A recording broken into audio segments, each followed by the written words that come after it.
تو بات یہ ہے کہ ہم اپنے مقام کو پہچانیں، اپنی صلاحیتوں کو پہچانیں کہ میرے اندر علم کی لائن کے اعتبار سے کون سی صلاحیت ہے۔ حضرت مولانا علی میاں ندوی رحمت اللہ علیہ فرماتے تھے کہ آپ سب کچھ بن سکتے ہیں صرف نبی کے علاوہ، آپ سب کچھ بن سکتے ہیں، آپ جو ہے دنیا کی قیادت بھی سنبھال سکتے ہیں، آپ جو ہے دین کے ادارے اور جو ہے ارتداد کی لہریں پھیلی ہوئی ہے وہ بھی جو ہے آپ روک سکتے ہیں، صرف جذبہ جو ہے شوق، جتنا شوق ہوگا، جتنا جذبہ ہوگا، آپ جو ہے روزانہ جب کلاس کے اندر آئے میں آپ کو جو ہے ایک سیمپل، جب روزانہ یہ تہیہ کر لے، یہ نیت کر لے، میں اپنے پڑھنے کے زمانے کے اندر الحمدللہ یہ روزانہ جب میں اٹھتا تھا، جب کلاس میں جب میرا آنے کا وقت ہوتا تھا تو میں ایک نیت کرتا تھا، اے اللہ مجھے پورے عالم کے لیے قبول کر لے، پورے عالم کے لیے قبول کر لے، صرف تیرے دین کی جو ہے نشر و اشاعت کے لیے قبول کر لے۔ یہ علم جو ہے انسان کو بلندی کی چوٹیوں پر بھی بٹھا سکتا ہے، اگر نیت صحیح نہیں ہے تو علم انسان کو عزت کی چوٹی پر بٹھا کر اس جو ہے ذلت کے گھڑوں میں بھی پھینک سکتا ہے۔ تو آپ روزانہ آئے تو یہ نیت کر لے کہ مجھے جو ہے حدیث کی حافظہ بننا ہے، جو ہے مفسرہ بننا ہے، مجھے عالمہ بننا ہے، مجھے جو ہے داعی بننا ہے۔ آپ سب کچھ کر سکتے ہیں، ایسا نہیں ہے۔ ایک یہ ہے ہمارے اندر کہ ہم کو ناقص العقل کہا جاتا ہے، نہیں، آپ ناقص العقل کس اعتبار سے ہے؟ جذبات کے اعتبار سے ہے، فیصلے کے اعتبار سے ہے۔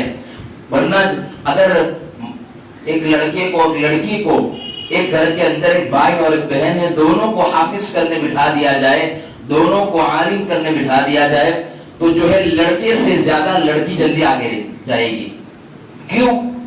کہ اس کے اندر شوق ہے، اس کے اندر ایک سینسیٹیو ہے، اس کے اندر کیا ہے، ایک ڈسپلین ہے، وہ جلدی سمجھتی ہے۔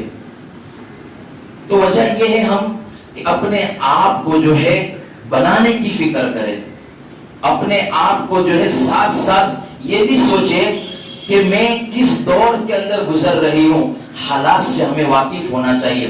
جیسے مثال کے طور پر آپ قرآن کی تفسیر پڑھ رہے ہیں، حضرت نے مولانا سجاد صاحب نعمانی کا ذکر فرمایا تو حضرت کے پاس ایک چیز ہمیشہ رہتی تھی کہ عالم اور عالمہ ایسی ہونی چاہیے جو وقت کے مطابق جو حالات چل رہے ہیں، جو حالات، جو جس دور ہمارا جس ماحول میں ہم چل رہے، وہ قرآن کی آیت اس حالات پر فٹ ہو رہی کہ نہیں۔ جب آپ تفسیر پڑھ رہے ہیں، آپ جو ہے علم نحو پڑھ رہے ہیں، علم صرف پڑھ رہے ہیں، آپ جو ہے حدیث پڑھ رہے ہیں تو سوچئے کہ یہ ابھی کیا حالات چل رہی ہے۔ میں آپ کو بتاؤں، ٹائمز آف انڈیا کے اندر ابھی لکھا کہ 8 لاکھ بچی مرتد ہو چکی۔ ہو سکتا ہے غلط آگے پیچھے بھی ہو، تو آخری ہم 8000 تو مان سکتے ہیں، چلو 8 مان لے، تو 8 کا جو مرتد ہونا، ایک کا بھی مرتد ہونا، وہ کتنی اس کی نسلیں برباد ہو سکتی ہے۔ تو آپ یہ بھی کام کیجئے کہ ہمارے آس پاس کے اندر ایسی لڑکیاں، ایسی فرینڈ سرکل جو ہوتا ہے اکثر ہمارا، تو اس سرکل کے اندر ہم ایسی باتیں، اور ہماری جو اکثر ہماری عورتوں کے اندر، ہماری بچوں کے اندر یہ چیز ہوتی ہے کہ ہمیں جو ہے سنڈے ہے، جب چھٹی ہوتی ہے تو ہمیں پارٹی کرنی ہے، لیکن یہ پارٹی کرو، پارٹی بھی ضرور کرو، لیکن ساتھ میں جو ہے ہم کچھ مذاکرہ کریں، ہم کچھ ہماری فرینڈ سرکل مل کر یہ سوچے کہ ہماری بستی کا جائزہ لیا جائے، مفتی صاحب سے پوچھے کہ ہمیں کام کرنے کا طریقہ کیا ہے، وہ آپ کو بہترین مشورہ دیں گے اور بہترین آپ کام کر سکتے ہیں۔ تو یہ ہے کہ ہم جذبہ اپنے اندر شوق ہو، لگن ہو، جتنا شوق اور لگن سے آپ جو ہے علم دین حاصل کرو گے تو آپ کے لیے راستے کھلتے چلے جائیں گے۔ اور دوسری ساتھ کے اندر ہماری اکثر عورتوں کے اندر یہ جذبہ ہوتا ہے، کیونکہ میرے گھر کے اندر بھی میری اہلیہ بھی پڑھی ہوئی ہے، عالمہ ہے، وہ بھی پڑھاتی ہے، تو وہ اکثر میں گھر کا ماحول ہے، وہ آپ کو بتاتا ہوں مزاج کہ بس علم حاصل کر لیا جاتا ہے، مسئلے مسائل ہم جان لیتے ہیں، قرآن کی تفسیر جان لیتے ہیں، تو ہم لوگوں کو بتاتے پھرتے ہیں اور کہتے ہیں کہ ہمیں یہ اس طرح آپ کو نہیں کرنا، اس طرح نہیں کرنا، ورنہ کچھ معاملات کے اندر ہمیں حکمت جو ہے استعمال کرنی پڑتی ہے۔ جیسے کہ آپ نے پڑھا ہوگا میاں بیوی کے حقوق کے متعلق کچھ پڑھے ہو معاملات، تو کچھ معاملات جو ہے ہماری زندگی کے مطابق ہونے چاہیے. آپ قرآن اور جو اگر تم مسئلے مسائل کے اعتبار سے اگر جو مقدم کیا جائے پہلے شریعت کو یعنی مسئلے مسائل کو مقدم رکھیں گے تو جو ہے آپس میں گھر میں جھگڑا ہو سکتا ہے. جیسے مثال کے طور پر آپ گھر کے اندر انشاءاللہ آپ تمام بچیوں کو اللہ تبارک و تعالیٰ خوش رکھے، آپ کی جو ہے بہترین جگہ پر شادی ہو اور بہترین اللہ تبارک و تعالیٰ آپ کے لیے رشتے جو ہے قائم کریں گے. تو جیسے مسئلے مسائل کے مطابق ہم نے کہا کہ شوہر بیچارہ تھوڑا پڑا ہوا ہے، اتنا زیادہ نہیں ہے، لیکن ہم کہہ دیتے ہیں ان کو کہ مجھے تو آپ کی جو ہے والدہ کی خدمت کرنا، صرف آپ کی جو ہے خدمت کرنی ہے. لیکن اس وقت ہمیں شریعت ہاں سے کہہ رہی ہے، لیکن ہمیں حکمت کا پہلو بھی سوچنا چاہیے کہ ہمارے حضرت جی کہتے ہیں، کیا کہتے ہیں کہ علم کے ذریعے تو اللہ ضرور ملنے والا ہی ہے، لیکن عورتوں کے متعلق خاص کہتے ہیں کہ آپ کے پاس علم تو ضرور ہوگا، آپ علم ضرور حاصل کرنے والی رہے گی، لیکن آپ جو ہے خدمت کے ذریعے جتنی آگے جلدی بڑھ سکتے ہیں اس اور دوسرا کوئی راستہ ہے، خدمت کے ذریعے آپ بہت جلدی آگے بڑھے گی. تو ہم خدمت میں جذبہ ہو، آپ کے اندر گھر کے اندر بھی جو ہے بہترین آپ ایک معاشرہ قائم کر سکتے ہیں اور جو ہے اپنے بھائی ہے اس کی تربیت کر سکتے ہیں.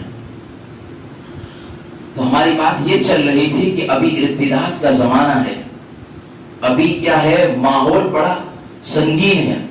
آپ دیکھیے کہیں بستیوں کے اندر محلے کے اندر کوئی بھاگ رہا ہے، جا رہا ہے، ہمیں پتا ہے کہ میری فرینڈ جو ہے جا رہی ہے کہیں گھوم رہی ہے، تو اس کے لیے ہمیں ہماری جو ہمارے ذمے میں ہے کہ ہم اس کو بچائیں، ہم اس کو سمجھائیں.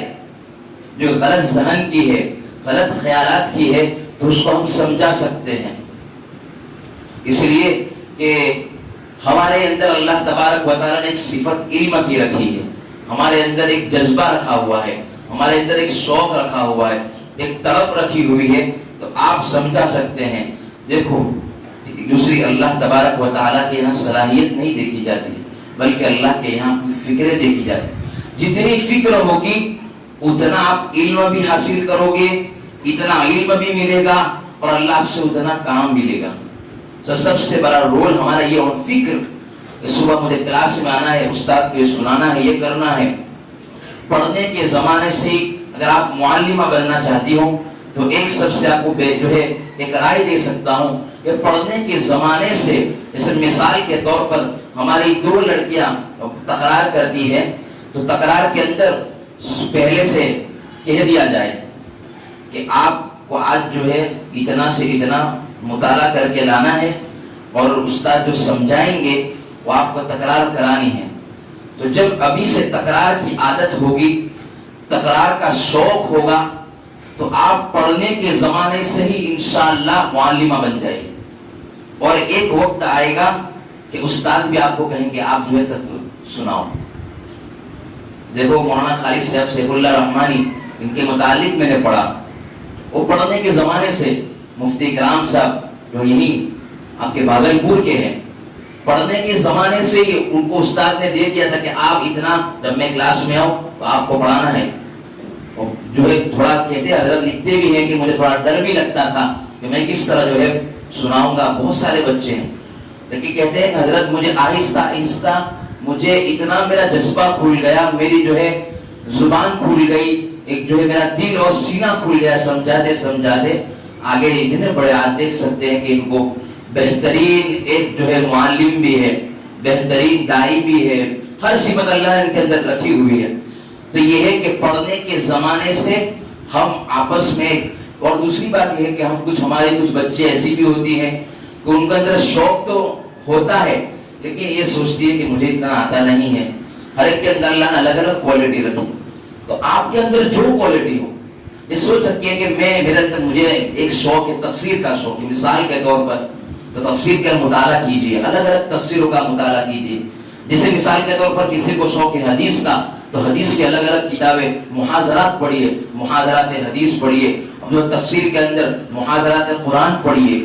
یہ سب چیزیں آپ پڑھتے جائیں گے تو آپ کے اندر ایک جو ہے ایک فیلڈ کے آپ ماہر ہو جاؤ گے، یعنی ایک آپ کے اندر ایک جیسے کہ قرآن کے آپ جتنے بہترین ماہر بنو گے کہ آپ کو وقت آئے گا کہ آپ کے جذبات آپ کے خیالات قرآن کے مطابق ہو جائیں گے اور آپ کی زندگی جو ہے عملی زندگی بنتی چلی جائے گی. اور دوسری بات یہ ہے کہ ہمارے اندر ادب ہونا چاہیے. First impression is a last impression. آپ ادب سے سب کچھ حاصل کر سکتے ہیں. جتنا اساتذہ کا ہمارے اندر ادب ہوگا، اساتذہ کا جتنا ادب ہوگا اتنا علم آپ کو ملے گا. کیونکہ ادب سے انسان سب کچھ حاصل کر سکتا ہے. بڑوں کتنے اللہ والے ایسے گزرے ہیں وہ پڑھنے کے زمانے کے اندر ان کو کچھ سمجھ میں نہیں آتا تھا. یہ بھی آج ہماری بچوں کچھ ایسی ہوتی ہے مجھے کچھ سمجھ میں نہیں آ رہا ہے. نہیں، آپ ایک وقت آئے گا کہ آپ کے دماغ کے اندر اللہ تبارک و تعالیٰ وہ چیزیں ڈالتا چلے جائے گا. جیسے کہ علامہ تھانوی رحمۃ اللہ علیہ کہتے ہیں ان کے پاس ایک شخص آیا، حضرت کہ مجھے مطالعہ میں کرتا ہوں تو مجھے یاد نہیں رہتا ہے، میں 10 صفحہ 15 صفحہ پڑھتا ہوں تو کچھ بھی یاد نہیں رہتا ہے.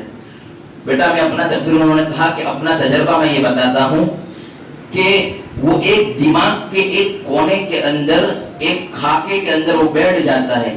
اس کا جب وقت آتا ہے تو اللہ کھولتا ہے. وقت آتا ہے تو اللہ تبارک و تعالیٰ وہ زبان سے آپ کی نکلوائے گا. تو آپ یہ نہ سمجھے کہ میں مطالعہ کر رہا ہوں تو میں مطالعہ کر رہی ہوں مجھے یاد نہیں رہ رہا ہے. دوسرا ایک آپ کو سب سے اچھے مولانا سلمان صاحب بجنوری کے پاس میں گیا تھا تو میں نے حضرت سے پوچھا، حضرت مطالعے کو یاد رکھنے کی ترتیب بتائے. جیسے مثال کے طور پر میں نے 10 صفحے پڑھے تو یاد کیسے رہ جائے. تو مجھے ایک مثال سمجھائی. انہوں نے مجھے ایک مثال یہ سمجھائی کہ ایک زمین ہے، آپ دیکھیے تو ایک سوکھی زمین ہے. آپ ایک مرتبہ پانی ڈالیں گے تو وہ زمین کیا ہے، پوری سوکھی ہے، پوری گیلی نہیں ہوگی. دوسری مرتبہ ڈالو گے تو پوری مکمل طور پر جو ہے گیلی نہیں ہوگی. تیسری مرتبہ ڈالو گے تو پوری اور جتنی ہمیں چاہیے اتنی گیلی نہیں ہوگی. چوتھی مرتبہ میں آپ ڈالو گے تو مکمل طور پر کیا ہے، گیلی ہو جائے گی اور مکمل طور پر جو ہے سرسبز اور ایک دم سرسبز و شاداب ہو جائے گی. تو اسی طرح یہ ہمارا کہ آپ جب مطالعہ کرتے رہو گے، مطالعہ کے اندر 1 صفحہ پڑھا 2 صفحہ پڑھا، آپ مطالعہ کم کیجئے لیکن آپ اس کو یاد رکھنے کی کوشش کیجئے. جیسے کہ آپ نے تفسیر کے اندر سورہ فاتحہ کی تفسیر آپ نے پڑھی، الحمدللہ رب العالمین الرحمن الرحیم، اس کی تفسیر کو آپ دہرا رہے تو 1 صفحہ پڑھیے. 1 صفحہ پڑھنے کے بعد آپ کتاب کو بند کر دیجئے، پھر سوچئے اپنے دماغ کے خاکے کے اندر دوڑائیے کہ کیا بات آئی ہے. یہ ہے مطالعہ کرنے کا طریقہ. اس طریقے سے آپ سرسری مطالعہ نہ کیجئے. سطحی علم ہمارے پاس نہیں ہونا چاہیے، بلکہ قرآن کے اندر اللہ کہتے ہیں وَالرَّاسِخُونَ فِي الْعِلْمِ يَقُولُونَ رَبَّنَا آمَنَّا فَاغْفِرْ لَنَا. راسخ فی العلم وہ ہوتے ہیں کہ جو اللہ تبارک و تعالیٰ کہتے ہیں اس کی بات مان لیتے ہیں. تو راسخ ہمارے اندر علم پختہ ہونا چاہیے. جیسے آپ نے سورہ فاتحہ کی تفسیر پڑھ لی، صرف ترجمہ پڑھ لیا، ٹھیک ہے آپ کے اندر علم کی ایک جھلک آ جائے گی، لیکن آپ کے اندر وسعت، آپ کے اندر شوق، جذبہ اور آپ وسیع مطالعے کے لیے آپ الگ الگ تفسیر لے سکتے ہیں. ایک تفسیر مظہری لی، آپ نے بیان القرآن لی، عربی تفسیر کا مطالعہ شوق رکھیے. اور دوسری کسی بچی ایک ایسی بچی بھی ہوتی ہے کہ ہمیں کہے عربی پڑھنا بڑا مشکل لگتا ہے، کس طرح ہم عربی کے اندر مطالعہ کریں. تو الحمدللہ اس عاجز نے، اس فقیر نے پڑھنے کے زمانے کے اندر عربی کو اس طرح عربی تفاسیر کو پڑھنے کا ایک طریقہ بنایا تھا. تو آپ آہستہ آہستہ منزل کو حاصل کرنے کا پہلا طریقہ اسٹیپ یہ ہے کہ بین القوسین اور حاشیے کے اندر سورہ فاتحہ ہے پر صحیح ہے الحمدللہ ہے. اب اس کا ایگزامپل نیچے اس کا مطلب لکھا ہوا ہوتا ہے کہ سورہ فاتحہ کا نیچے بین القوسین کیا مطلب لکھا ہوا ہے وہ پڑھیے، اور نیچے کے اندر کیا حاشیے کے اندر کیا کیا باتیں لکھی ہے وہ پڑھیے. جب آپ آہستہ آہستہ، ایسا نہیں ہے پہلے دن آپ کو آ جائے گا، بلکہ آپ 2 3 4 مرتبہ آپ پڑھتے جائیں گے، بار بار پڑھتے جائیں گے، آپ کو جو ہے عربی کا شوق پیدا ہو جائے گا. جب عربی تفاسیر کا شوق پیدا ہو جائے گا، حدیث کے اندر جو ہے عربی کتابوں کو اٹھانے کا شوق پیدا ہو جائے گا، جس کو عربی تفاسیر، عربی کا شوق پیدا ہو گیا وہ بہت جلدی کامیاب ہو جائے گا. تو عربی کا شوق پیدا کیجئے. جتنا عربی کا شوق پیدا ہوگا اتنا علم مضبوط ہوگا. اور کیونکہ عربی کے اندر مختصر لکھا ہوا ہوتا ہے لیکن اس کے معنی اور اس کے مطالب بہت زیادہ ہوتے ہیں. عربی کا شوق پیدا کیجئے. اور تیسری بات، پہلی بات میں نے یہ کہی کہ علم کو معمولی نہ سمجھیے، اس لیے کہ اکرم العلماء انہ ورثۃ الانبیاء، انبیاء کی عزت کرو. اس لیے اکرم العلماء، کیونکہ علماء بھی جو ہے جو نبی کے قائم مقام تو نہیں ہے لیکن نبی سے نیچے اتر کر نائب ہے ان کا. اکرم العلماء انہ ورثۃ الانبیاء، اس لیے کہ یہ انبیاء کے وارث ہے. تو اپنے مقام کو پہچانو، اپنے اندر جذبہ پیدا کرو کہ میں حضرت عائشہ جیسی بن سکتی ہوں، حضرت فاطمہ جیسی بن سکتی ہوں، حضرت خدیجہ جیسی بن سکتی ہوں، حضرت میمونہ جیسی بن سکتی ہوں. اور دوسری بات میں نے کی ادب کی بات، اساتذاؤں کا خوب ادب کیا جائے. ادب سے جو آپ بڑے بڑے مقام بھی حاصل کر سکتے ہیں. اور تیسری چیز میں نے آپ کو بتائی کہ عربی تفاسیر کا شوق پیدا کیجئے، مطالعے کا شوق. اس طرح جس طرح ترتیب بتائی، آپ جو ہے الگ الگ مطالعہ کے اندر استاد سے پوچھ سکتے ہیں کہ کس طرح مجھے کرنا چاہیے. اور آخری بات یہ ہے کہ دعاؤں کا اہتمام کریں. سب سے بڑی چیز طالب علم کے لیے دعا اور گناہوں سے مکمل طور پر بچیں، کیونکہ علم ایک نور ہے. کیا ہے؟ علم ایک نور ہے. وہ سینے سے نہیں بلکہ اللہ تبارک و تعالی دلوں کے اندر منتقل کرتے ہیں. اور نور کے ساتھ جہالت اور روشنی کے ساتھ جہالت کبھی مل نہیں سکتی. اسی طرح ہے، یہی ہے کہ گناہ اور نیکی دونوں نہیں مل سکتے. تو گناہوں سے مکمل طور پر ہم بچیں. جب گناہوں سے انسان بچے گا تو اللہ تبارک و تعالیٰ اس کے لیے بہت جلدی جو ہے اس کے لیے راستے کھولتے چلے جائیں گے. اس کو علم بہت جلدی یاد ہوگا. کیونکہ کتنے ایسے لوگ ہوتے ہیں جو ہوشیار بھی ہوتے ہیں، ذہن ذہین بھی ہوتے ہیں، لیکن گناہوں کے کثرت کی وجہ سے اللہ تبارک و تعالیٰ جیسے ان سے کام لینا چاہیے نہیں لیتے ہیں. اور حضرت شفیع رحمت اللہ علیہ، مفتی تقی عثمانی دامت برکاتہم کے والد صاحب کے پاس کچھ طلبہ بیٹھے ہوئے تھے. ان سے پوچھا گیا، حضرت نے پوچھا پہلے کہ علم کس چیز کا نام ہے؟ کسی نے کہا کہ جاننا، پہچاننا کہا. تو حضرت نے فرمایا نہیں، علم تو وہ ہے جس کے بغیر، جس کی عمل کیے بغیر چین ہی نہ آئے. تو اس پر مکمل طور پر ہمیں عمل کیجیے. عمل جتنا ہوگا تو علم پختہ رہے گا. یہ آسان ترتیب ہے.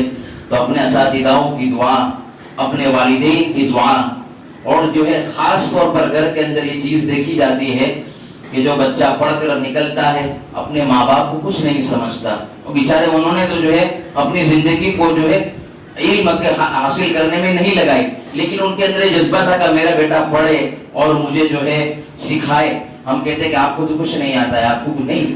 ان سے بھی جو ہے ایسے اس طرح رہے جیسے ہم ان پڑھ ہو، جاہل ہو، اس طرح رہے. کیونکہ میں نے مولانا سلمان صاحب بجنودی کے اندر یہ چیز دیکھی. میں نے ان سے پوچھا حضرت آپ کو اللہ تبارک و تعالیٰ نے اتنا بڑا مقام کیوں دیا؟ تو انہوں نے کہا میرے اندر 2 صفت تھی، شاید اللہ نے مجھے نواز دیا. میں حضرت سے پوچھا وہ کون سی چیز ہے؟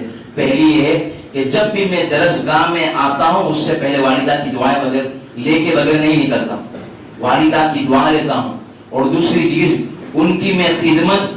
ایک چھوٹا بچہ اپنی ماں کے ساتھ کیسے جھگڑتا ہے، لڑتا ہے، تو اسی طرح میں اپنے ماں کے قدموں میں بیٹھ کر ان کی جو ہے بے مثال خدمت کرتا ہوں.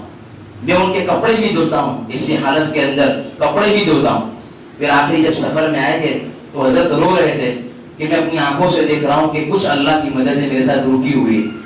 تو کہا کہ تو حضرت نے کسی سے پوچھا، کسی نے حضرت سے پوچھا کہ کیا وجہ؟ اس لیے کہ میں میری ماں کی دعائیں بغیر ابھی میں لیے بغیر نکلا ہوں گھر سے.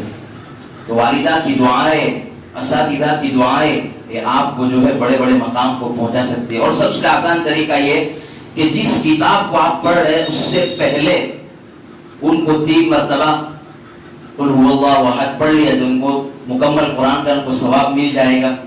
اس لیے آپ پڑھ لیں. ان کے لیے خاص طور پر مصنف کے لیے آپ پڑھتے چلے جاؤ, ان کے لیے دعائیں مانگتے چلے جاؤ. اللہ تبارک و تعالیٰ آپ کے علم و عمل میں اللہ تبارک و تعالیٰ ہمیں اپنے مقام کو پہچاننے کی توفیق نصیب فرمائے. دوسری چیز, اللہ تبارک و تعالیٰ ہمارے اندر ادب کو پیدا کرنے کی توفیق نصیب فرمائے. تیسری چیز یہ ہے کہ مطالعے کا اللہ تبارک و تعالیٰ شوق عطا فرمائے اور والدین کی خدمت کرنے کی توفیق نصیب فرمائے. وآخر دعوانا ان الحمدللہ رب العالمین. آخر میں مفتی صاحب کا بے انتہا جو ہے شکریہ ادا کرتا ہوں, بے انتہا. میرے پاس نہ کوئی لفظ ہے, نہ کوئی زبان ہے, نہ کوئی دل ہے. میں یہ ماحول دیکھ کر واقعیتاً واللہ کہہ رہا ہوں, یہ ماحول کو دیکھ کر میرے دل کے اندر دل سے دعائیں کر رہی ہے. انشاءاللہ اللہ تبارک و تعالیٰ اس عاجز کی دعاؤں کو بھی قبول کرے اور اخلاص کے ساتھ آپ کے لیے میں روزانہ دعا کرتا رہوں گا. کیا معلوم اس لڑکی کے اندر کون آگے جا کر مفسر بن سکتی ہے, کون آگے جا کر محدث بن سکتی ہے, کون آگے جا کر نہ جانے کیا کیا بن سکتی ہے. اس لیے آپ میرے لیے بھی دعائیں کریں. خاص طور پر آپ کے استاد محترم مفتی صاحب, ان کے لیے خاص دعائیں کیجیے. کتنی محنتیں کر رہے ہیں, کتنی یہ فکریں, استاد کی فکریں ہمارے اندر منتقل ہو جانا, یہ سب سے بڑی علامت ہے کہ اللہ ہم سے کام لینے والا. جزاک اللہ خیرہ. بہت اہم اور قیمتی نصیحتیں آپ کے سامنے آئیں. اپنے اندر حیا پیدا کرنا, اپنے اندر فکر پیدا کرنا, دعوت کے کام کو لے کر کے آگے بڑھنا, اپنے مقام و مرتبے کو پہچاننا. جو اپنے مقام کو نہیں پہچان سکتا یا نہیں پہچان سکتی وہ کوئی کام بھی نہیں کر سکتے ہیں. جب اس کو پتہ ہی نہیں کہ ہم یہ کام کر سکتے ہیں تو وہ کام کیسے کریں گے وہ. اس لیے اپنے مقام کو پہچانیے کہ اللہ تعالیٰ نے آپ کو کس کام کے لیے بھیجا ہے. ایک بہت اہم بات کی طرف اشارہ کیا حضرت نے کہ جب آپ خاص طور سے عالمہ بچیاں جو عالمہ بن جاتی ہیں, ان کو چند چیزوں کا علم حاصل ہوتا ہے تو یہ دو کام کرتی ہیں. نمبر ایک, اپنے گھر کے لوگوں کو جاہل سمجھتی ہیں اور گھر کے لوگوں کو جو فیصلے ہوتے ہیں وہ سمجھتی ہے کہ ہم پڑھے لکھے صحیح فیصلہ کر پائیں گے, ہمارے ماں باپ صحیح فیصلہ نہیں کریں گے. یاد رکھیے, اگر آپ نے ماں باپ کے فیصلے کے خلاف دوسرا راستہ چنا, ایک تو راستہ جائز اور ناجائز کا ہو سکتا ہے, تو ماں باپ اگر ناجائز راستہ بتائیں تو اس پر تو چلنا نہیں ہے. جائز میں اگر دو راستے ہیں, آپ کو لگ رہا ہے کہ دائیں طرف جانا چاہیے اور آپ کے والدین کہہ رہے ہیں کہ بائیں طرف جانا چاہیے, اور آپ کی عقل کے اعتبار سے, سمجھ کے اعتبار سے, علم کے اعتبار سے, تجربے کے اعتبار سے واقعی دائیں راستہ ہی ٹھیک ہے, لیکن پھر بھی ماں باپ کہہ رہے ہیں بائیں طرف جانے کے لیے, تو یاد رکھیے خیر بائیں طرف جانے میں ہے. اس لیے کہ جس اللہ نے آپ کو عقل دی ہے کہ یہ بہتر ہے, اس اللہ کو اختیار ہے کہ اس کے بجائے اس کو بہتر بنا دے. اس لیے کہ ماں باپ کی رضامندی میں اللہ کی رضامندی ہے, ماں باپ کی ناراضگی میں اللہ کی ناراضگی ہے. لہذا اپنے علم کا دھوس کم سے کم اس پر مت جمائیے جس نے آپ کو تعلیم یافتہ بنانے کی کوشش کی ہے اور تعلیم یافتہ بنانے کے لیے قربانیاں دی ہیں, ورنہ بھی آپ گھر میں رہتے ہیں, ماں کی خدمت کر رہے ہوتے. دوسری بات جو عرض کیا آپ نے کہ شوہر کے پاس عام طور سے یہ بچیاں اپنے حقوق بیان کرتی ہیں, میرا یہ حق ہے, میرا یہ حق ہے, میری یہ ذمہ داری نہیں, میری یہ ذمہ داری نہیں. یاد رکھیے وہ رشتہ جو ہوتا ہے محبت کا رشتہ ہوتا ہے. اگر قانون اور ضابطے میں آ جائیں گے تو سمجھیے کہ زندگی آپ کی بھی تنگ ہو جائے گی. بہت سارا کام وہ کرتے ہیں جو ان کے ذمے میں نہیں ہے. ایک ایسے ہی سیمینار ہوا عورتوں کا, ایک عورت نے کہا کہ ہمارے ذمے کھانا بنانا نہیں ہے, ہمارے ذمے فلاں کام نہیں ہے. حضرت استاد مولانا خالد سیف اللہ رحمانی صاحب نے فرمایا کہ آپ نے تو یہ بات کہہ دی کہ عورتوں کے ذمے یہ سب کام نہیں ہے, لیکن میں بتاتا ہوں کہ مردوں کے ذمے بھی کچھ کام نہیں ہے. مرد کا کام یہ ہے سردی اور گرمی کا ایک کپڑا دے دے اور کھانا کا انتظام کر دے, رہنے کا انتظام کر دے. اس کے علاوہ فیشن کا کوئی سامان شوہر کے ذمے نہیں ہے. بعض علماء نے یہاں تک لکھا ہے کہ علاج و معالجہ کی ذمہ داری بھی شوہر کے ذمے نہیں ہے. ظاہر سی بات ہے, برا جائیے اسی زندگی میں ہو. آپ کے لیے آپ کا شوہر کب وقت نکال پائے گا جب آپ شوہر کو دوسرے کاموں سے فارغ کر دیجئے گا. آج اگر آپ کے سامنے ہم گفتگو کر رہے ہیں, صبح 5 بجے اٹھ کر کے اگر ہم چلے گئے ایک جگہ, حضرت حافظ شمس الہدیٰ صاحب کے وہاں سے ملاقات کر کے یہاں آ گئے اور یہاں آ کر کے پھر یہاں آپ کے سامنے بیان کر رہے ہیں, تو اس میں اس عورت کا کردار ہے جس نے رات میں کپڑا دھویا, جس نے صبح پریس کا انتظام کیا, جس کے بارے میں مجھے معلوم ہے کہ میں باہر رہوں گا تب بھی ہمارے بچوں کا ناشتہ بن جائے گا, تب ہم یہ سب کام کر پا رہے ہیں. لہٰذا ان سارے کاموں میں ان کا حصہ ضرور ہوگا جو یہ کام کو انجام دینے میں آسانی فراہم کرتے ہیں. قاسم علی شاہ مشہور موٹیویشنل اسپیکر ہیں پاکستان کے. انہوں نے ایک جگہ کہا اپنے ایک دوست سے, وہ ایک جگہ گئے, 5 منٹ کی تقریر کی اپنی کمپنی کے افراد کے سامنے, ایک جوشیلی تقریر کی اور مسکرا کر کے تقریر کی, اور اس کے بعد سارے لوگوں کو کام پر بھیج دیا اور فخر کے ساتھ قاسم علی شاہ سے کہا, دیکھا میری 5 منٹ کی تقریر کی وجہ سے یہ لوگ پورے دن ایک دم چاق و چوبند ہو کر کے کام کریں گے. تو قاسم علی شاہ نے کہا اس سے پیچھے کی بھی کوئی بات آپ کو یاد ہے؟ کہا نہیں. جب صبح اٹھے, اگر آپ کے کپڑے پہ پریس کیا ہوا نہیں ہوتا, اور جب کپڑا پریس کرتے اور پریس کی گرمی دماغ پہ لگتی تو اتنی اچھی تقریر نہیں کر پاتے آپ. جب آپ کا کپڑا اگر گندا ہوتا تو شاید اتنی اچھی بات نہیں کر پاتے. وہ ساری سہولت دینے والی اس کا بھی کردار ہے کہ آپ اچھا یہاں پر بول پا رہے ہیں. لہٰذا عورتوں کو میں نے ابھی آپ کے سامنے عرض کیا تھا, صرف یہ چمکتی دیواروں کو مت دیکھیے, بلکہ اس کے نیچے کی جو بنیاد ہے جس پر یہ عمارت قائم ہے اس کا بڑا کردار ہے اس عمارت کو باقی رکھنے میں. اسی طرح آپ بنیاد کا وہ پتھر ہیں کہ آپ کے گھر کا کوئی مرد اگر کام کرتا ہے, اس کا ذہن ٹھیک ہو, دماغ ٹھیک ہو, تب وہ کام کر پائے گا.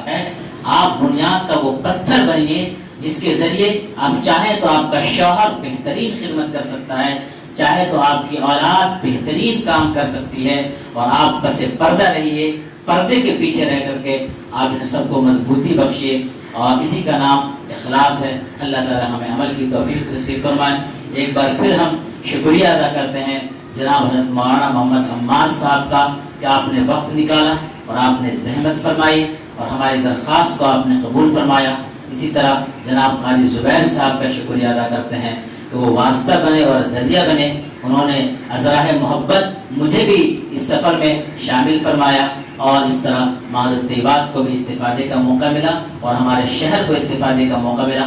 میں یہ گزارش اور درخواست آپ سے ضرور کروں گا کہ جب بھی آپ دربھنگا اور مدھوبنی اور سمستی پور کے قریب میں کہیں بھی آنا ہو تو ضرور دربھنگا شہر کے لیے اپنا وقت رکھیے. انشاءاللہ آپ کے لیے, انشاءاللہ آپ کا بھی فائدہ, آخرت کے لیے انشاءاللہ, اور ہماری پبلک کا اور ہمارے عوام کا بھی فائدہ ہوگا. ایک دوسرے کو کہتے رہنے سے اللہ تعالیٰ کے ہم لوگ قریب ہوتے ہیں اور اللہ تعالیٰ ہم کو اس کا نفع دیتا ہے. دل میں بات گھستی ہے پھر انسان عمل کرتا ہے. یہ ہے کہ اپنے دل کو اللہ کی طرف متوجہ کیجیے. دعا جو ہے دل سے مانگنے کا نام ہے, زبان سے مانگنے کا نام نہیں ہے.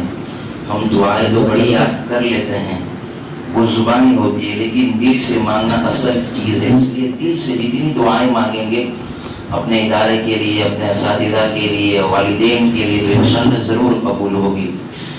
اسی لیے دل سے دعائیں مانگے, دل سے اللہ سے اپنا تعلق جوڑیے.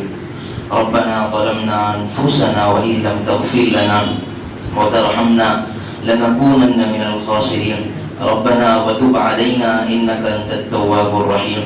ربنا هب لنا من ازواجنا وذرياتنا قرة اعين وجعلنا للمتقين اماما. اللهم مغفرتك اوسع من ذنوبنا ورحمتك ارجى من عند ربنا.